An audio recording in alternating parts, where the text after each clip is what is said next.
যুক্তরাজ্যে নানা ধরনের শারীরিক ইস্যু থাকার কারণে অনেক মানুষ পার্সোনাল ইন্ডিপেন্ডেন্স পেমেন্ট বা পিআইপি সুবিধা পেয়ে থাকে।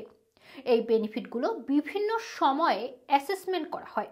তবে department for work and pension অর্থাৎ ডিডব্লিউপি সম্প্রতি ঘোষণা করে জানিয়েছে, এই বছর যেসব ব্যক্তির পিআইপি পেমেন্টের সময়সীমা 10 বছর হয়ে গেছে তাদেরকে অ্যাসেসমেন্টে অংশ নিতে হবে না।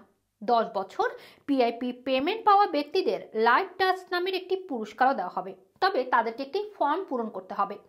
ডিডব্লিউপি পিআইপি AR2 নামের এই ফর্মের একটি নমুনা কপি প্রকাশ করেছে। ডিডব্লিউপি থেকে একটি চিঠিও পাঠানো হবে। 6 পৃষ্ঠার এই নথিতে কিছু প্রশ্নের উত্তর দিতে হবে। পিআইপি রিভিউ ফর্মের যে 6টি তথ্য লাগবে সেগুলো হলো আইডেন্টিটি এবং কন্ট্যাক্ট ডিটেলস, মাইগ্রেশন, আপনার হেলথ সার্ভিস প্রফেশনাল, আপনার স্বাস্থ্যের অবস্থা বা অক্ষমতার কোনো পরিবর্তন, আপনার দৈনন্দিন জীবনযাত্রার যে কোনো পরিবর্তন, আপনার মোবিলিটি পরিবর্তন। এসবের পাশাপাশি আপনাকে আরও কিছু প্রশ্নের উত্তর দিতে হবে। এগুলো হচ্ছে আপনার নাম, জন্ম তারিখ, ঠিকানা, ফোন নাম্বার।